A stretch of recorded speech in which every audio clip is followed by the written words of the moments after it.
हमारी फैमिली को fine arts family बोलते हैं। तो हम लोगों के पास एक गाइडेंस नहीं होता, हम लोगों को शुरू कहाँ से करना है। जो मूविंग पार्ट है ना वो सबसे पहले बनाना है। ग्रिड मेथड क्या स्टार्टिंग में यूज करना सही है? लाइन प्रैक्टिस वगैरह हमें किस तरीके से करनी है? आपका मिलना सर मेरे लिए बहुत ही बड़ी बात है। सर पोर्ट्रेट के लिए एजुकेशन में सर कैसे करना चाहिए? सबसे बड़ा मार खाते हैं आर्टिस्ट वहीं पे, और उसमें पूरा सोने का वर्क का काम था। 1.5 लाख रुपया 3 दिन में कमाने का जरिया नहीं है। अब बनाना है तो सभी बनाना है, और नहीं बनाना है तो एक भी नहीं बनाना है। सर ये गोल्डन का काम मतलब कैसे होता है, कुछ कमीशन वर्क्स कैसे लें? क्योंकि मैं फुटपाथ पे रह के पढ़ा हूँ। 1 स्क्वायर फीट काम करने में 3 रुपया मुझे मिलता था। आज मेरा चार्ज 10,000 रुपया स्क्वायर फीट। अगर मैं आज काम लेना बंद कर दूँ तो 2027 तक मैं बिजी हूँ। 25,000 मैंने लिया था। वैसे तो कोई डिग्री की ज़रूरत नहीं है। कच्छ यूनिवर्सिटी जो विश्वविद्यालय है। सर लाइव स्केचिंग या फिर क्योंकि स्केचिंग थोड़ा सा आप दिखा सकते हैं? हाय, वैसे तो मैं कोई पॉडकास्टर नहीं हूँ, लेकिन आज का ये वीडियो मेरे लिए लाइफ चेंजिंग वीडियो है। मुझे एक ऐसे आर्टिस्ट से मिलने का मौका मिला जिनसे मिलने के बाद मेरा आर्ट को देखने का नजरिया ही बदल गया। और ये वीडियो मैंने इसलिए नहीं अपलोड किया कि इस पे ज्यादा व्यूज आए, बल्कि इसलिए किया है कि कहीं ये वीडियो मुझसे खो ना जाए। वैसे तो ये वीडियो 1.5 से 2 घंटे की थी, लेकिन मैंने सिर्फ उन्हीं बातों को रखा है जो बिगिनर आर्टिस्ट के काम की है। मुझे पता है कि इतनी लंबी वीडियो आजकल के बिगिनर स्किप ही करने वाले हैं, बट जो लोग भी इस वीडियो को पूरा देखते हैं उसको उसके सारे सवालों का जवाब मिलेगा जो भी नए आर्टिस्ट के मन में होते हैं। तो चलिए शुरू करते हैं। आर्ट्स के नाम से चैनल है और इस पर मैं पिछले 5 साल से काम कर रहा हूँ। तो जो भी मेरी ऑडियंस है उनका हमेशा से ये क्वेश्चन रहता है कि हम किस वे में कहाँ से सीखें, स्टार्ट कहाँ से करना है। सर इस पर कुछ? हाँ, सबसे बड़ी बात तो ये है कि सर ये जो थोड़ा सा सर अपने बारे में प्लीज सर। अच्छा, मैं आर्टिस्ट नवीन सोनी भूज कच्छ गुजरात से हूँ और वहाँ 50 सालों से अपनी कला साधना में रत हूँ और भगवान की दया से बहुत काम किया है और अभी बहुत काम करना है। वहाँ से बहुत सा अप्रिशिएशन मिला है। प्राइड ऑफ गुजरात जो गुजरात का सबसे बड़ा आर्टिस्ट के लिए अवार्ड है वो भी मुझे मिला है। और भगवान की दया से मेरी पूरी फैमिली, मेरा बेटा, बेटे की वाइफ, मेरी वाइफ, मेरी बेटी, दामाद सब आर्टिस्ट है। तो पूरा फैमिली आर्टिस्ट है। तो पूरी फैमिली आर्टिस्ट? पूरी, हाँ। हमारे यहाँ हमारी फैमिली को फाइन आर्ट्स फैमिली बोलते हैं। सर ये तो इंटरेस्टिंग हाँ, है क्योंकि और इससे मज़ा क्या आता है, सबसे बड़ी बात यह है कि सब एक दूसरे को समझ पाते हैं। अगर आप आर्टिस्ट है और आपके घर में जो लोग हैं वो आर्टिस्ट नहीं है तो आपको ऐसे समझ नहीं पाएंगे कि आपके दिमाग में क्या चल रहा है। कला सीखने के लिए गुरु की ज़रूरत होती है, मगर सबसे पहली बात इनबिल्ट होता है। देखो आप 6 साल की बच्ची या 5 साल का बच्चा बहुत अच्छा गा रहा है। और सर गॉड गिफ्टेड का सबसे बड़ा एग्जांपल देखा जाए तो जिनके हैंड, कई लोगों के ऐसे होते हैं हैंड कटे होते हैं। हाँ। और कई लोगों के ऐसे होते हैं जो मतलब हाथ है ही नहीं, फिर भी कई लोग तो ऐसे पैर से भी आज के टाइम मुंह से भी करते हैं। सोशल मीडिया के टाइम पे हम लोगों को देखने को मिलता है जो पैर से बना रहे हैं, हाथों से बना रहे हैं, कितने लोग जीभ से अपने बना रहे हैं डायरेक्ट पेंसिल पकड़ कर। हाँ, सही बात है। तो ये जो चीज़ है ना वो ऊपर से ही आती है, तो फिर गुरु की ज़रूरत कहाँ पड़ती है। जैसे रामकृष्ण परमहंस को एक शिष्य ने पूछा कि अहम ब्रह्मास्मि भी कहा जाता है, सब अपनी तरह से सीख भी लेते हैं, अपने को अपनी जात में से सीखना, अपो दीपो भव, वो भी कह सकते हैं, तो गुरु की ज़रूरत क्या है। तो रामकृष्ण परमहंस ने बोला था कि बेटे ये जो सामने जहाज पड़ा है और एक छोटी सी नाव भी पड़ी है, और अगर तुम यहाँ पे ये नदी है वो तैर के सामने किनारे जाओगे तो कितना टाइम लगेगा। तो बोलते कि 1 घंटा मुझे तैरना पड़ेगा। अच्छा, वो नाव में जाओगे तो बोलता है कि तो 25 मिनट 20 मिनट में पहुँच जाऊँगा। अच्छा, वो स्टीम बोट है उसके पीछे आप अंदर बैठ जाओ या नाव को इसके साथ जोड़ दो तो 10 मिनट में पहुँच जाएंगे। तो बस गुरु की ज़रूरत वही है। 50 साल में जो मैंने भूल की है जी, जहाँ से भूलों से ही सीखा जाता है। जी सर, कोई सीख के नहीं आया है, भूलों से ही सीखा जाता है। तो हमने भूल की कि भाई टर्पेंटाइन में ज़्यादा लिनसीड डालने से ये होता है, इसके लिए ये ब्रश यूज़ करना चाहिए, इसके लिए ये कलर यूज़ करना चाहिए। अब कोई भी कलर हो तो इसको डाइल्यूट करने के लिए क्या चाहिए। तो ये सब भूल करते सीखे हैं। तो गुरु क्या करता है कि मैंने जो भूल की है वो आपको नहीं करनी है। सर पोर्ट्रेट के बारे में थोड़ा सा।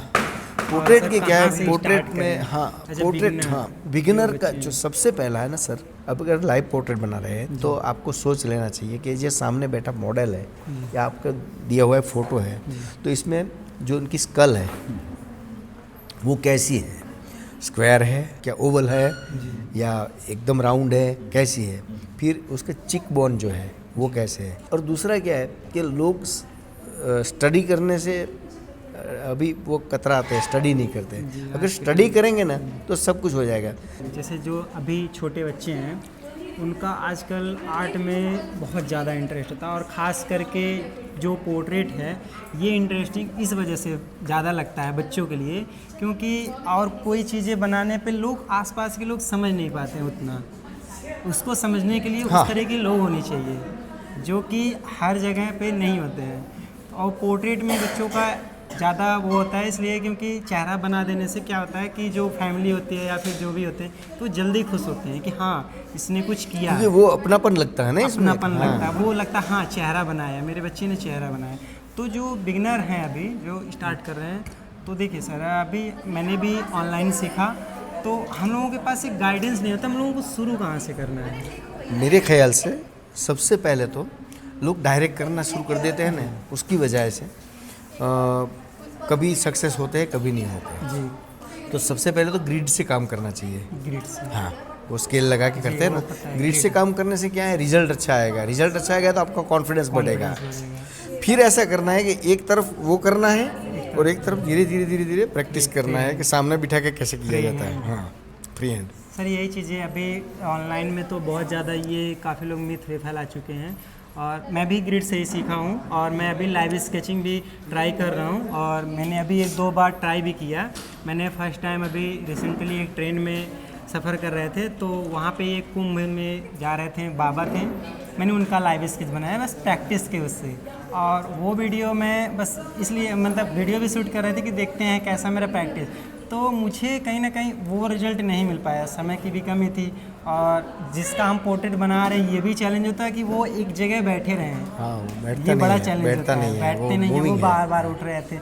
बट एक ऐसा रिजल्ट निकल गया है जिससे थोड़ा सा ये था कि मैंने फर्स्ट टाइम किया, मेरा अच्छा रिजल्ट आया, और वो मैंने उनको दिया। जो स्माइल था सर, वो मुझे लगता है कि मैंने आर्ट में पिछले 5 साल से जितना भी सीखा है वो मेरे लिए सर बहुत बड़ी चीज़ थी। क्योंकि वो जब खुश होते हैं ना देख के, यानी कि हम हाँ, पास हो लगता है कि गए, सर हम पास हो गए। हम कुछ किए हैं अपनी लाइफ में कुछ, तो एक और खुशी इसमें होती क्या है। क्विक लाइन पकड़ने की एक तरीकत होती है कि जल्दी से लाइन कैसे पकड़े। तो हम क्या करते हैं, हम अभी भी स्केचिंग में ले जाते हैं बच्चों को, फाइन आर्ट्स कॉलेज के स्टूडेंट को, तो हम बोलते हैं कि जो मूविंग पार्ट है ना वो सबसे पहले बनाना है। मूविंग पार्ट वो जैसे ये हाथ है तो वो हिलाते रहेंगे, और पसंद ऐसा मॉडल करना है जो आलसी हो। हाँ ये आलसी मॉडल हमारे लिए अच्छा है। ग्रिड मेथड क्या स्टार्टिंग में यूज करना सही है? इसलिए सही है कि कॉन्फिडेंस तभी बढ़ेगा। आप दूसरों को बताएंगे तो आप एक आर्ट में एक एस्टेब्लिशमेंट मिलेगा आपको कि भाई ये बनाता है, सही बनाता है। फिर बाद में मैं बोलता हूँ ना कि पैरेलल डायरेक्ट स्केचिंग भी चालू कर देना चाहिए। अगर ग्रिड में ही लाइफ टाइम रहेंगे आप हाँ, तो वो नहीं होगा। तो नहीं होगा। वही चीज़ है सर, जैसे ग्रिड में स्टार्टिंग में वो हमको एक कॉन्फिडेंस देता है। जब कॉन्फिडेंस आता है, किसी ने हमारे आर्ट की तारीफ़ की, तो ही हम थोड़ा सा उसमें थोड़ा सा वो होते हैं कि एक्साइटेड होते हैं कि नहीं मुझे और काम करना है। हाँ। अगर मैं फ्री हैंड उसको करूं, हाँ। मैं तो अभी इतना हुआ नहीं हूँ ना, मेरी इतनी प्रैक्टिस है कि मैं उसको फ्री हैंडली किसी का पोर्ट्रेट बना सकता हूँ। तो वो जब रिजल्ट नहीं आएगा, सामने वाला भी अगर किसी को दिखाने जाओ तो वो भी तुरंत चलो ठीक है, तो वहाँ जो कॉन्फिडेंस लूज होता है। हाँ, उस वो वजह बोलता है से ये कौन है, हाँ, ये कौन है, तो अपने को बहुत बुरा लगता है ना। तो ये इसलिए मैं ग्रिड पे पहले जाना चाहिए। ग्रिड से कॉन्फिडेंस आता है, साथ में अपने पहचान वाला हो जी या अपनी बिल्कुल पहचान वाला न हो, जी उसका डायरेक्ट करो। अभी पहले स्केच करके करिए, अपने से ही देख के पता चलना चाहिए कि भाई। प्रैक्टिस के लिए तो हाँ, फ़ोन के लिए भी डायरेक्ट फ़ोन में पोर्ट्रेट लगा हाँ, दिया, दूसरी डायरेक्ट बात, स्केचिंग आप कर जब रहे हैं। फ़ोन और फोटोग्राफ जो है ना, जी सर, देखिए सबसे बड़ा जो प्रॉब्लम है ना वही है फ़ोन कि फ़ोन और फोटोग्राफ दोनों कैमरा से लिया हुआ है, और कैमरा की आँख एक है, एक कैमरा का लेंस एक है। तो आपको जो भी दिखाई देगा ना कैमरा में वो 2D दिखाई देगा। 2D, तो 2D का आप कॉपी करेंगे तो 2D से ज़्यादा नहीं आ सकता वो है। भी आँख दो है, थोड़ा सा टफ होता आँख दो है, जी दो मिलाकर विजन अंदर जाता जी। है। तो उसका जो 3 डायमेंशन आपको दिखाई देगा, तो लाइव में जो आप 3D देख सकोगे ना वो आप कैमरा में कभी नहीं देख सकते। तो तो लाइव से प्रैक्टिस करना ज़्यादा अच्छा सर रहता है। स्टिल लाइफ भी हमारे पोर्ट्रेट को इनहेंस करता है प्रैक्टिस करने से। वहाँ हमको डेप्थ का नॉलेज, वहाँ पे लाइटिंग का, लाइट का शैडो, ये सब चीज़ें भी सीखने को मिलती है। देखिए जो भी चीज़ दिखाई देती है ना, वो लाइट एंड शेड से ही दिखाई देती है, मगर एक और पार्ट है रिफ्लेक्टेड लाइट। रिफ्लेक्टेड ये लाइट। चीज़ें तो स्टिल लाइफ में जितने भी स्टूडेंट हैं वो लाइट और शेड पकड़ते हैं, रिफ्लेक्शन नहीं पकड़ते हैं। अगर नेचुरल कोई भी चीज़ बनानी है तो रिफ्लेक्शन पे भी ध्यान देना चाहिए, क्योंकि 25% जो वॉल्यूम है ना वो रिफ्लेक्शन से आता है। अगर किसी को हम ग्रीन रूम में कर दें हाँ, तो उसका तो ग्रीन- फेस हाँ, ग्रीनिश शेड ग्रीनिश में हो आएगा। जाएगा। और सर ये लाइन प्रैक्टिस वगैरह हमें किस तरीके से करनी चाहिए? लाइन की जो प्रैक्टिस है ना, जी। तो हमारे विष्णु धर्मोत्तर पुराण में पूरा का पूरा अध्याय लिखा हुआ है रेखा के बारे में। रेखा यानी लाइंस। जी। देखो सबसे पहली चीज आती है पॉइंट्स, Points, बिंदु, जी। और बिंदुओं को मिला के बनती है लाइन। लाइन। तो लाइन का इतने प्रकार हैं, जैसे आपको किसी सुषुप्त चीज को बताना है जी। तो आड़ी लाइन बनाओ, किसी को स्ट्रेंथ वाला बताना है तो सीधी लाइन बताओ, किसी को गतिशील बताना है तो क्रॉस लाइन बताओ। तो ये सिंपल मैथमेटिक्स है उनका। मगर इसके साथ साथ अगर आप डीप में जाएंगे तो लाइन है ना जो, वो आर्टिस्ट का नेचर भी प्रिडिक्ट करती है। अगर कोई आर्टिस्ट एकदम सॉफ्ट नेचर का होगा तो इसकी लाइनिंग स्मूथ जाएगी। कोई हार्ड लाइन वाला होगा, हार्ड माइंड वाला होगा तो उसकी लाइनिंग हैच वाला जाएगा। तो ये लाइन के जो प्रकार है इसके ऊपर से आर्टिस्ट की पूरी लाइफ प्रिडिक्ट की जाती है लाइन से। हाँ, इसमें तो इतना है कि पूरा का पूरा एक महीना तक मैं बोलता रहूँ, आप सुनता रहो, क्योंकि इतना पढ़ा है, इतने आदमियों को मिला हूँ, इतने बड़े बड़े कलाकारों से आशीर्वाद मिले हैं और इतना काम किया है। क्योंकि जो काम सिखाता है ना वो कोई नहीं आपका सिखाता मिलना है। सर मेरे लिए बहुत ही बड़ी बात है। ऐसे नहीं सर सबके पास से ये अन्योन्य है। मैं आपसे भी कुछ सीखता हूँ, आप मुझसे भी कुछ सीखते हैं, ऐसा होता ही रहता है। मगर जितने भी बड़े लोग हैं ना वो ऐसे ही बड़े नहीं बने हैं। बहुत संघर्ष किया होता है, बहुत काम किया होता है, और ये काम बहुत बड़ा है, हम बहुत छोटे हैं। सर पोर्ट्रेट के लिए एजुकेशन में सर कैसे करना चाहिए? बुक्स वगैरह? बुक्स में अभी पोर्ट्रेट में एक पेंसिल वर्क में आदित्य चारी करके बहुत अच्छे आर्टिस्ट हैं वो। हाँ, वो SM पंडित के बेटी का बेटा है शायद, और बहुत अच्छा काम करते हैं। इनकी बुक मिलती है पोर्ट्रेट के लिए। इसमें लाइन के प्रकार जो आप बोल रहे हैं ना, इसके बारे में बहुत अच्छा डिटेल दिया हुआ है। और बाकी की जो बात है वो पोर्ट्रेट अपनी तरीके से सीखना ज़्यादा अच्छा रहेगा। सबका अलग अलग, सबका अलग अलग है, क्योंकि आपकी जो नेचर है ना वो आपके पोर्ट्रेट में आएगा। इसलिए आप अगर इनके पोर्ट्रेट बनाने के लिए 15 आर्टिस्ट को बिठाएंगे तो 15 में ये पीयूष लगेगा, लेकिन मगर 15 में अलग अलग होंगे, और फोटोग्राफ लेंगे तो 15 में सेम होंगे। सेम होंगे।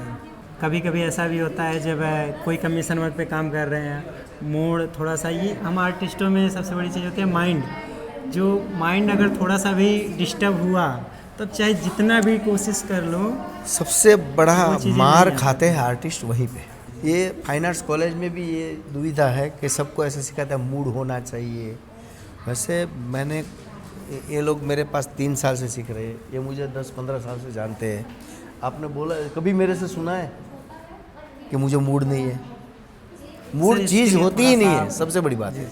मूड जैसा कुछ होता ही नहीं है। मेरे साथ भी होता है सर ये चीज़। नहीं, ये क्या है, रविशंकर रावल हमारे गुजरात के कला गुरु कहा जाते हैं जिनको, उन्होंने बोला कि जब मूड नहीं है, ऐसा कुछ महसूस हो, तब काम पे बैठ जाओ, मूड आ जाएगा। वरना ये जो है ना वो हमारी बोलते हैं ना भागेड़ वृत्ति है। हाँ, मन वो भाग रहा है, हाँ उसको मन भाग रहा भगा रहे है, हैं। और आलसी वृत्ति को पोषने की चीज़ है वो। बाकी मूड जैसा कुछ होता नहीं है। हाँ, ये बात सही है कि अगर अपना प्रैक्टिस हो गया और काम आपको जवाब देने लगे, जी जो करना है वो फटाक से हो जाए, तो जो मूड बनता है वो ज़्यादा बनता है। जी बाकी मूड नहीं है ये शब्द आर्टिस्ट के लिए बहुत हानिकारक है, क्योंकि मैंने अपनी लाइफ में कभी किसी को नहीं बोला है कि मेरा मूड नहीं है। ये भी एक चीज़ है। और कहीं ना कहीं अगर हम किसी चीज़, किसी और टॉपिक से रिलेटेड अगर हम थोड़ा सा डिप्रेस हैं या फिर थोड़ा सा टेंशन में हैं, तो उस टाइम पे ड्राइंग करना काफ़ी ज़्यादा चैलेंजिंग और मुश्किल देखिए, रहता मैं है। आपको बात बताऊं, मुश्किल और संघर्ष किसकी लाइफ में नहीं है, बताओ? सर वो तो सबकी लाइफ में है। किसकी लाइफ में नहीं है? वो तो है। और इतने संघर्षों में वो लोग कैसा काम करेंगे, देखो। किसी भी परिस्थिति में आप अपने काम पे वफादार रहोगे तो वही कुछ बनोगे। चार्ली चैपलिन जो दुनिया को हंसाता है, उनकी माँ की डेड बॉडी स्टेज के पीछे पड़ी थी और उन्होंने हंसाने का कार्यक्रम पूरा किया था। बहुत लोगों ने ऐसा काम किया है। तो हमारा काम जो है ना, उनके प्रति एक वफादारी, क्योंकि हम पहचाने जाते हैं हमारे काम से। और संघर्ष किसके नहीं होते? संघर्ष भगवान को भी था। अगले दिन राजगादी मिलनी है, राज्याभिषेक होना है, और उसी सुबह वन में जाना है 14 साल के, तो डिप्रेशन नहीं आएगा? हमें डिफ़िकल्ट लाइफ में भी कुछ ढूंढना है कि इसमें से पॉजिटिव क्या निकलता है। ये बहुत लोग करते हैं ऐसा, और वो करते हैं इसीलिए वो आगे हैं। मैंने 2 महीने पहले एक आदमी को कमिट किया था कि मैं आपको 15 से 20 तारीख के बीच में ये आपका जो पेंटिंग का ऑर्डर कमीशन वर्क है वो दे जाऊंगा। और पेंटिंग की साइज थी 5.5 फीट बाय 6.5 फीट, और उसमें पूरा सोने का वर्क का काम था, और ब्रह्मा विष्णु महेश और सब बहुत काम था इसमें। जब हम इनका फिनिशिंग कर रहे थे तब इनका फ़ोन आया। मैंने 7 दिन पहले उनको मैसेज किया था कि मैं 20 तारीख के बाद आके आपका काम करूँगा, तो चलेगा ना? अगर भाई नहीं चलता है तो मुझे फ़ोन करिएगा, क्योंकि आपकी डेट फिक्स नहीं हुई है, क्योंकि आपने मुझे वो कार्ड नहीं भेजा है कि सो एंड सो डेट को इसको इनॉग्रेशन करना है पेंटिंग का। तो उनका कोई मैसेज नहीं आया, वो कुछ काम में थे, भूल गए। हम निकलने वाले थे इससे 3 दिन पहले उनका फ़ोन आया, ये चाहिए ही चाहिए, हमें 16-17 तारीख को वो पेंटिंग चाहिए। और पेंटिंग में कलर का पूरा काम बाकी 5.5 बाय 6.5 फीट, मैं वो भी दिखाता हूँ आपको। और ये काम पूरा होने में भी दिक्कत थी, और बीच में ये आ गया। हाँ, फिर भी कॉन्फिडेंस से बैठ गए हम लोग। गैलरी पे हमारा पेंटिंग पड़ा था, तो मैंने सोचा कि गैलरी के बजाय घर पे ले लेते हैं, तो रात दिन काम कर सकेंगे। रात को घर में आ गया पेंटिंग, रात को 6:30 बजे आ गया। पूरी नाइट हमने काम किया, दूसरे दिन भी नाइट में काम किया, दिन में भी काम किया। 3 दिन में पूरा पेंटिंग पूरा करके हम लोग आए। पेंटिंग कंप्लीट हो गई। हाँ, और वो पेंटिंग तकरीबन 1.5 लाख रुपए का है। तो ये 1.5 लाख रुपया 3 दिन में कमाने का जरिया नहीं है, 3 दिन में हमारा कमिटमेंट पूरा करना है, और साथ में ये भी पूरा करना है। तो ये जो डेडिकेशन है, वो आपने अगर 24 घंटे में से 20 घंटे काम करने की प्रैक्टिस होगी ना आप में, जी सर, तभी आप कर सकेंगे। सर जब कमीशन वर्क हम करते हैं तो ऐसे सिचुएशन आते हैं। आते मेरे ही साथ है। भी ऐसा एक बार हुआ था। मुझे नॉर्मली मैं एक पोर्ट्रेट को बनाने के लिए 3-4 दिन का टाइम लेता हूँ क्लाइंट से, और डिलीवरी 1 हफ्ते का, 3-4 दिन में डिलीवरी का, तो 10 या 15 दिन का टाइम मैं लेता हूँ। बट मेरे एक नोएडा के क्लाइंट हैं, उन्होंने मुझे रेगुलर ऑर्डर देते हैं, तो उन्होंने मुझे एक ऐसा ऑर्डर दिया एक ही बार। उनका टोटल 6 हैं पोर्ट्रेट्स, और सारे के सारे कपल थे, और उसको कंप्लीट करने के लिए मेरे पास सिर्फ 3 दिन का टाइम। या तो अब बनाना है तो सभी बनाना है, और नहीं बनाना है तो एक भी नहीं बनाना है, ऐसा सीन था।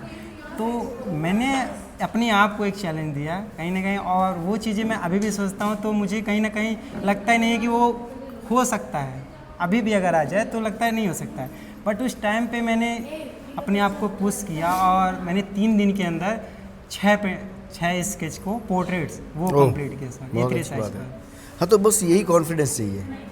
तो सर यही है, कभी कभी ऐसी चीज़ें होती हैं, तो वहाँ पे जो निखर के आता है हमारा आर्ट, वो मुझे लगता है कि एक सबकी लाइफ में ऐसी चीज़ें होनी चाहिए। होनी ही चाहिए। अगर ये जो है ना, वो हमारे लिए एक चैलेंज जो है ना जी, वो हमें मांझने की चीज़ है। जी सर, वो हमारी परीक्षा है ना, उसमें हम निकल जाएंगे। और दूसरी बात ये है कि आप शौक का पेंटिंग बनाए और सब तारीफ़ करें, वो अलग बात है, वो अलग बात है। और लोग पैसा दे के आपकी तारीफ़ करें, वो अलग बात है। तो लाख रुपया देने के बाद सर ये गोल्डन का काम मतलब कैसे होता है कुछ?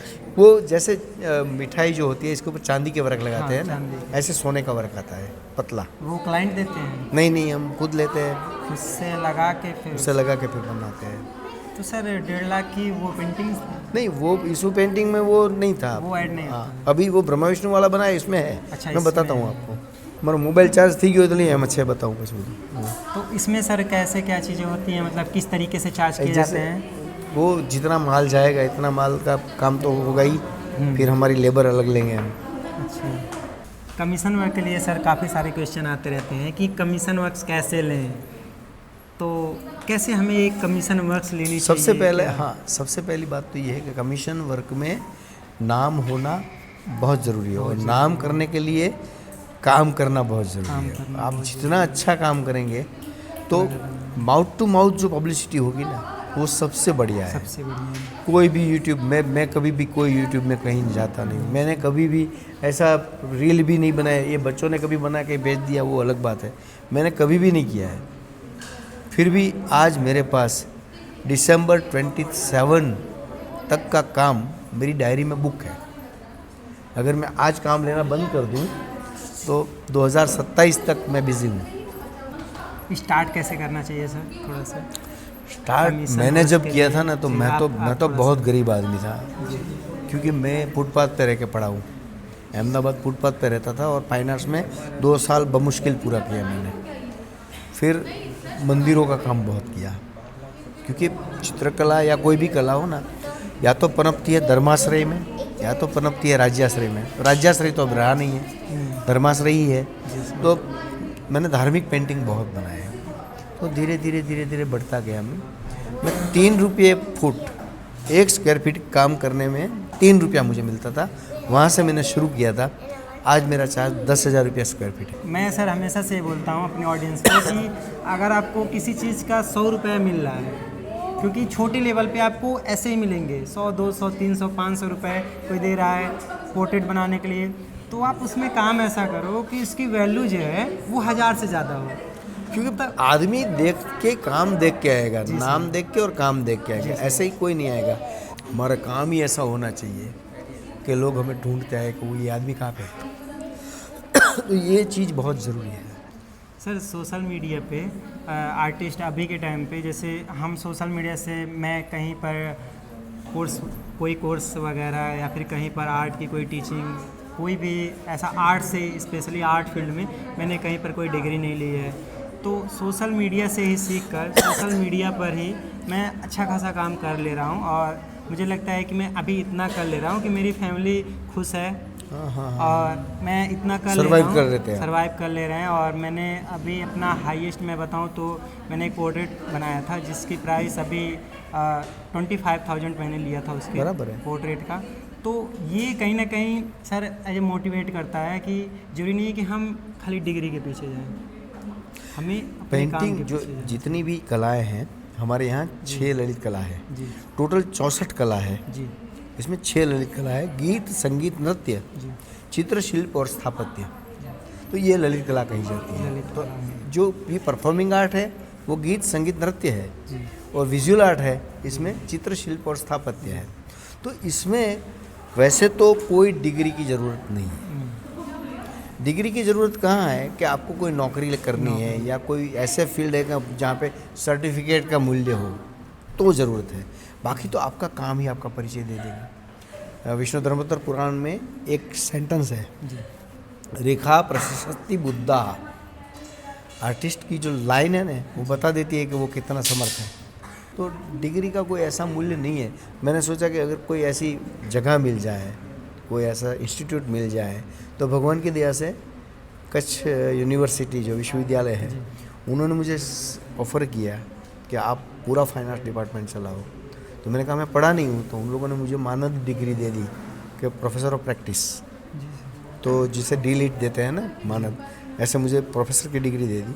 और अभी मेरा पहला सेमेस्टर पूरा हुआ है, 20 विद्यार्थी हैं और सब बहुत अच्छा काम कर रहे हैं। और हमने कॉन्सेप्ट यही बनाया है कि लर्निंग एंड अर्निंग दोनों साथ में। सर लाइव स्केचिंग या फिर क्योंकि स्केचिंग थोड़ा सा आप दिखा सकते हैं ऑडियंस को? हाँ, स्केच थोड़ा बता। स्केच बुक आप मेरा ला लेते हैं विद्या सर। ये धर्म मैंने सरोवर। बाइक पे चलते चलते बनाया था सर। अच्छा बनाया। बाइक पे पीछे बैठे थे बाइक पर, और ये चलते चलते हुए मेरा एक बस छोटा सा practice। स्केच बुक मैं पॉकेट में रखता ही हूँ। सर सॉफ्ट में चाहिए, हार्ड में चाहिए? सॉफ्ट में।